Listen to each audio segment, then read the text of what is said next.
ആകാശവാണി.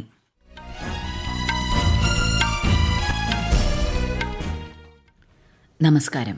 വാർത്തകൾ വായിക്കുന്നത് സീന ആന്റണി.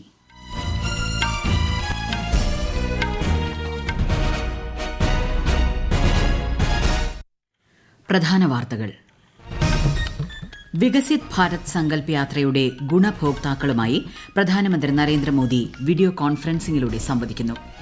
ജൻ ഔഷധി കേന്ദ്രങ്ങളിലൂടെ 26,000 കോടി സാധാരണക്കാർക്ക് സേവനം നൽകാൻ കേന്ദ്ര സർക്കാരിന് സാധിച്ചുവെന്ന് കേന്ദ്ര ആഭ്യന്തരമന്ത്രി അമിത്ഷാ. ബിൽക്കിസ് ബാനോ കേസിലെ 11 പ്രതികൾക്ക് ശിക്ഷാ ഇളവ് അനുവദിച്ച ഗുജറാത്ത് സർക്കാരിന്റെ തീരുമാനം സുപ്രീം കോടതി റദ്ദാക്കി.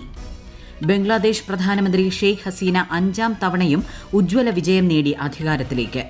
സംസ്ഥാന സ്കൂൾ കലോത്സവത്തിന് ഇന്ന് സമാപനം. സ്വർണ്ണക്കപ്പിനായി കണ്ണൂരും കോഴിക്കോടും തമ്മിൽ ഇഞ്ചോടിഞ്ച് പോരാട്ടം. ഷൂട്ടിംഗ് ഇനങ്ങളുടെ ഏഷ്യൻ ഒളിമ്പിക് യോഗ്യതാ മത്സരങ്ങൾക്ക് ഇന്തോനേഷ്യയിൽ തുടക്കമായി. വാർത്തകൾ വിശദമായി. വികസിത് ഭാരത് സങ്കൽപ് യാത്രയുടെ ഉപഭോക്താക്കളുമായി പ്രധാനമന്ത്രി നരേന്ദ്രമോദി വീഡിയോ കോൺഫറൻസിംഗിലൂടെ സംവദിക്കുന്നു. രാജ്യത്തുടനീളമുള്ള ആയിരക്കണക്കിന് ഗുണഭോക്താക്കൾ പരിപാടിയിൽ പങ്കെടുക്കുന്നുണ്ട്. ഇതോടനുബന്ധിച്ച് നടക്കുന്ന സമ്മേളനത്തെ പ്രധാനമന്ത്രി അഭിസംബോധന ചെയ്യും. പ്രധാനമന്ത്രി നരേന്ദ്രമോദി 3 ദിവസത്തെ സന്ദർശനത്തിനായി ഇന്ന് ഗുജറാത്തിലെത്തും. Vibrant Gujarat global trade show നാളെയും ഇതോടനുബന്ധിച്ചുള്ള ആഗോള സമ്മേളനം മറ്റന്നാളും പ്രധാനമന്ത്രി ഉദ്ഘാടനം ചെയ്യും. ഗാന്ധിനഗറിലെ മഹാത്മാ മന്ദിറിൽ ലോക നേതാക്കളുമായി അദ്ദേഹം ഉഭയകക്ഷി കൂടിക്കാഴ്ച നടത്തും. പ്രമുഖ ആഗോള കമ്പനികളുടെ സിഇഒമാരുമായും അദ്ദേഹം കൂടിക്കാഴ്ച നടത്തും.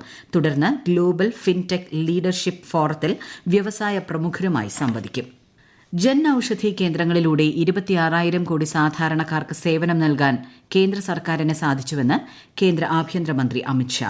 അടുത്ത 5 വർഷത്തിനുള്ളിൽ 2 ലക്ഷം പുതിയ പ്രാഥമിക കാർഷിക വായ്പാ കേന്ദ്രങ്ങൾ സ്ഥാപിക്കുമെന്നും അദ്ദേഹം പറഞ്ഞു. ന്യൂഡൽഹിയിലെ വിജ്ഞാൻ ഭവനിൽ നടന്ന പ്രാഥമിക വായ്പാ സംഘങ്ങളുടെ മെഗാ കോൺക്ലേവിൽ സംസാരിക്കുകയായിരുന്നു ശ്രീ അമിത്ഷാ. പ്രാഥമിക വായ്പാ സംഘങ്ങളും പ്രധാനമന്ത്രി ഭാരതീയ ജൻ ഔഷധി കേന്ദ്രയും എന്ന വിഷയത്തിലാണ് മെഗാ കോൺക്ലേവ് സംഘടിപ്പിക്കുന്നത്. രാജ്യരക്ഷാമന്ത്രി രാജ്നാഥ് സിംഗിന്റെ 2 ദിവസത്തെ UK സന്ദർശനം ഇന്ന് ആരംഭിക്കും. UK പ്രധാനമന്ത്രി ഋഷി സുനകുമായും വിദേശകാര്യ സെക്രട്ടറി ഡേവിഡ് കാമറൂണുമായും ശ്രീ രാജ്നാഥ് കൂടിക്കാഴ്ച നടത്തും. UK പ്രതിരോധ സെക്രട്ടറിയുമായി അദ്ദേഹം സംവദിക്കും. പ്രതിരോധം, സുരക്ഷ, വ്യാവസായിക സഹകരണം തുടങ്ങിയ വിവിധ വിഷയങ്ങൾ ചർച്ച ചെയ്യുമെന്ന് പ്രതിരോധ മന്ത്രാലയം അറിയിച്ചു. ബിൽക്കിസ് ബാനോ കേസിലെ 11 പ്രതികൾക്ക് ശിക്ഷാ ഇളവ് അനുവദിച്ച ഗുജറാത്ത് സർക്കാരിന്റെ തീരുമാനം സുപ്രീം കോടതി റദ്ദാക്കി. ജസ്റ്റിസുമാരായ BV നാഗരത്ന, ഉജ്ജൽ ഭുയാൻ എന്നിവരടങ്ങിയ ബെഞ്ച് ശിക്ഷയിൽ ഇളവ് അനുവദിക്കാൻ ഗുജറാത്ത് സർക്കാർ അധികാരമില്ലെന്ന് അറിയിച്ചു. 2022 ഓഗസ്റ്റ് 15-ന് 11 കുറ്റവാളികൾക്കും ശിക്ഷാ ഇളവ് നൽകി ഗുജറാത്ത് സർക്കാർ വിട്ടയച്ചിരുന്നു. കേന്ദ്ര ആഭ്യന്തരമന്ത്രി അമിത്ഷാ നാളെ ജമ്മു സന്ദർശിക്കും. നിരവധി വികസന പരിപാടികളിലും നഗരത്തിലെ ബസ് സർവീസിന്റെ ഫ്ളാഗ് ഓഫ് കർമ്മത്തിലും അദ്ദേഹം പങ്കെടുക്കും. ജമ്മു കശ്മീരിന്റെ സമഗ്ര വികസനം സംബന്ധിച്ച അവലോകന യോഗത്തിൽ അദ്ദേഹം അധ്യക്ഷനാകും. വികസിത് ഭാരത് സങ്കൽപ് യാത്ര ശ്രീ ഷാ ഉദ്ഘാടനം ചെയ്യും. വിവിധ സർക്കാർ ജോലികളിലേക്ക് തെരഞ്ഞെടുക്കപ്പെട്ട യുവജനങ്ങളുടെ നിയമന കത്തുകളും ആഭ്യന്തരമന്ത്രി വിതരണം ചെയ്യും. അഭിമാന ദൌത്യമായ ഗഗൻയാൻ 2025 വിക്ഷേപിക്കാൻ ISRO തയ്യാറെടുക്കുകയാണെന്ന് ബഹിരാകാശ സഹമന്ത്രി ജിതേന്ദ്ര സിംഗ്. 3-അംഗ സംഘത്തെ 400 കിലോമീറ്റർ ഭ്രമണപഥത്തിൽ എത്തിക്കുന്നതാണ് ഗഗൻയാൻ പദ്ധതി. 3 ദിവസത്തെ ദൌത്യത്തിനുശേഷം യാത്രികരെ സുരക്ഷിതമായി ഭൂമിയിലേക്ക് തിരികെ കൊണ്ടുവരുന്ന ദൌത്യത്തിന്റെ 1-ലധികം പരീക്ഷണങ്ങൾ നടത്തുമെന്നും കേന്ദ്രമന്ത്രി പറഞ്ഞു. കാർഗിലിലെ എയർ സ്ട്രിപ്പിൽ രാത്രി പറന്നിറങ്ങി ചരിത്രം സൃഷ്ടിച്ച് ഇന്ത്യൻ വ്യോമസേനയുടെ C-130J സൂപ്പർ ഹെർക്കുലസ് യുദ്ധവിമാനം. അതിദുഷ്കരമായ ലാൻഡിംഗാണ് ഗരുഡ് കമാൻഡോകളെ ഉൾപ്പെടുത്തി വ്യോമസേന നടത്തിയത്. വിഷമകരമായ സാഹചര്യത്തിൽ ടെറൈൻ മാസ്കിംഗ് അഥവാ ശത്രു റഡാറുകളെ തെറ്റിദ്ധരിപ്പിക്കുന്ന രീതി ഉപയോഗിച്ചായിരുന്നു അഭ്യാസമെന്ന് വ്യോമസേന അധികൃതർ അറിയിച്ചു. ഈ വർഷത്തെ ഹജ്ജ് കരാറിൽ ഇന്ത്യയും സൌദി അറേബ്യയും ഒപ്പുവച്ചു. ജിദ്ദയിൽ നടന്ന ചടങ്ങിൽ സൌദി ഹജ്ജ് ഉംറ കാര്യമന്ത്രി ഡോക്ടർ തൌഫീഖ് ബിൻ ഫൌസാൻ അൽ റബിയയും കേന്ദ്ര ന്യൂനപക്ഷകാര്യ മന്ത്രി സ്മൃതി ഇറാനിയുമാണ് കരാറിൽ ഒപ്പുവച്ചത്. ബംഗ്ലാദേശ് പാർലമെന്റ് തെരഞ്ഞെടുപ്പിൽ ഷെയ്ഖ് ഹസീനയുടെ നേതൃത്വത്തിലുള്ള അവാമി ലീഗ് പാർട്ടി തുടർച്ചയായ 4ാം തവണയും ഭരണത്തിലേക്ക്.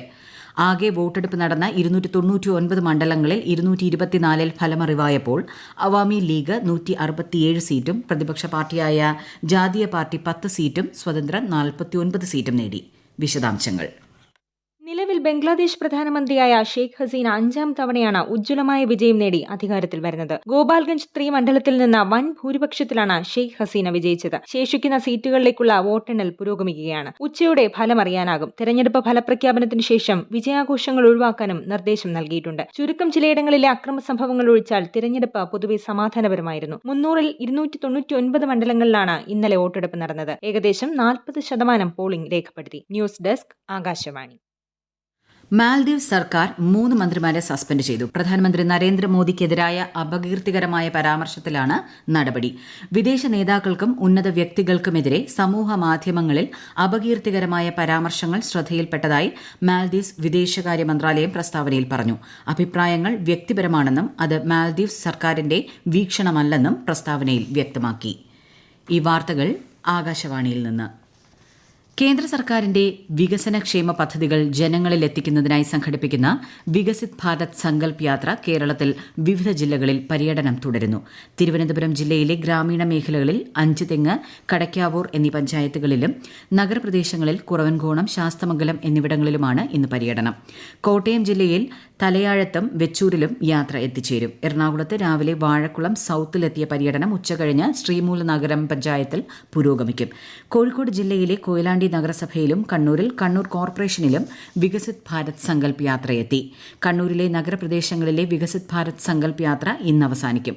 ഗ്രാമങ്ങളിലൂടെയുള്ള വികസിത ഭാരത് സങ്കൽപ് യാത്ര രാവിലെ മൊകേരി പഞ്ചായത്തിലെത്തി. ഉച്ചയ്ക്ക് 2:30 പന്ന്യന്നൂർ പഞ്ചായത്തിലും പര്യടനം നടത്തും.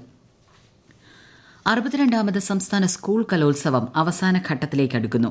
സ്വർണ്ണക്കപ്പ് ആർക്കെന്നത് ഇപ്പോഴും പ്രവചനാതീതമാണ്. കോഴിക്കോടും കണ്ണൂരും വാശിയേറിയ പോരാട്ടത്തിലാണ്. 12,107 വിദ്യാർത്ഥികൾ മാറ്റുരച്ച കലോത്സവത്തിന്റെ സമാപന സമ്മേളനം വൈകിട്ട് ആശ്രാമം മൈതാനത്തെ പ്രധാന വേദിയിൽ നടക്കും.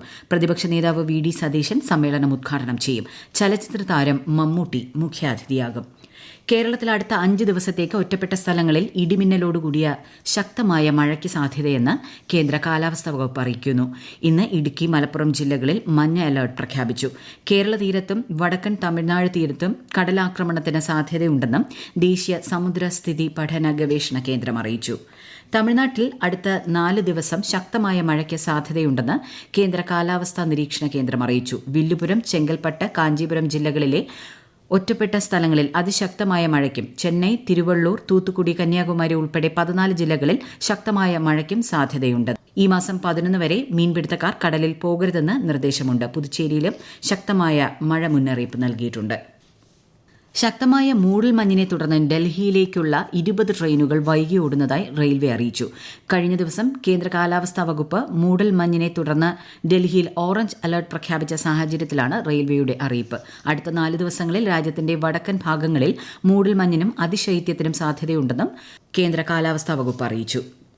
US state secretary Antony Blinken മധ്യപൌരസ്ത്യ മേഖലയിലും യൂറോപ്പിലേക്കുമുള്ള പര്യടനം ആരംഭിച്ചു. സംഘർഷം വർദ്ധിക്കുന്നത് തടയാനുള്ള നയതന്ത്ര ശ്രമങ്ങളുടെ ഭാഗമാണ് സന്ദർശനം. ഷൂട്ടിംഗ്, റൈഫിൾ, പിസ്റ്റൾ ഇനങ്ങളുടെ ഏഷ്യൻ ഒളിമ്പിക് യോഗ്യതാ മത്സരങ്ങൾക്ക് ഇന്തോനേഷ്യയിലെ ജക്കാർത്തയിൽ തുടക്കമായി. പുരുഷ വിഭാഗം എയർ പിസ്റ്റൾ ഗ്രൂപ്പ് മത്സരത്തിൽ ഇന്ത്യയുടെ ടീം സ്വർണ്ണ മെഡൽ കരസ്ഥമാക്കി. വരുൺ തോമർ, അർജുൻ സിംഗ് ചീമ, ഉജ്ജ്വൽ മാലിക് എന്നിവരടങ്ങിയ ഇന്ത്യൻ ടീം ആകെ 1740 പോയിന്റാണ് നേടിയത്. മത്സരത്തിൽ ഇറാൻ വെള്ളിയും കൊറിയ വെങ്കലവും നേടി. വരുണും അർജുനും വ്യക്തിഗത ഫൈനലിനും യോഗ്യത നേടിയിട്ടുണ്ട്. 49 ഷൂട്ടർമാരാണ് ഇന്ത്യയ്ക്കായി മാറ്റുരയ്ക്കുന്നത്. ഈ മാസം 18 മത്സരം സമാപിക്കും. പ്രധാന വാർത്തകൾ വീണ്ടും. വികസിത് ഭാരത് സങ്കൽപ് യാത്രയുടെ ഗുണഭോക്താക്കളുമായി പ്രധാനമന്ത്രി നരേന്ദ്രമോദി വീഡിയോ കോൺഫറൻസിംഗിലൂടെ സംവദിക്കുന്നു. ജൻ ഔഷധി കേന്ദ്രങ്ങളിലൂടെ 26,000 കോടി സാധാരണക്കാർക്ക് സേവനം നൽകാൻ കേന്ദ്ര സർക്കാരിന് സാധിച്ചുവെന്ന് കേന്ദ്ര ആഭ്യന്തരമന്ത്രി അമിത്ഷാ. ബിൽക്കിസ് ബാനോ കേസിലെ 11 പ്രതികൾക്ക് ശിക്ഷാ ഇളവ് അനുവദിച്ച ഗുജറാത്ത് സർക്കാരിന്റെ തീരുമാനം സുപ്രീം കോടതി റദ്ദാക്കി. ബംഗ്ലാദേശ് പ്രധാനമന്ത്രി ഷെയ്ഖ് ഹസീന 5ാം തവണയും ഉജ്ജ്വല വിജയം നേടി അധികാരത്തിലേക്ക്. സംസ്ഥാന സ്കൂൾ കലോത്സവത്തിന് ഇന്ന് സമാപനം. സ്വർണ്ണക്കപ്പിനായി കണ്ണൂരും കോഴിക്കോടും തമ്മിൽ ഇഞ്ചോടിഞ്ച് പോരാട്ടം. ഷൂട്ടിംഗ് ഇനങ്ങളുടെ ഏഷ്യൻ ഒളിമ്പിക് യോഗ്യതാ മത്സരങ്ങൾക്ക് ഇന്തോനേഷ്യയിൽ തുടക്കമായി. വാർത്തകൾ കഴിഞ്ഞു. അടുത്ത വാർത്താ പ്രക്ഷേപണം വൈകിട്ട് 6:30.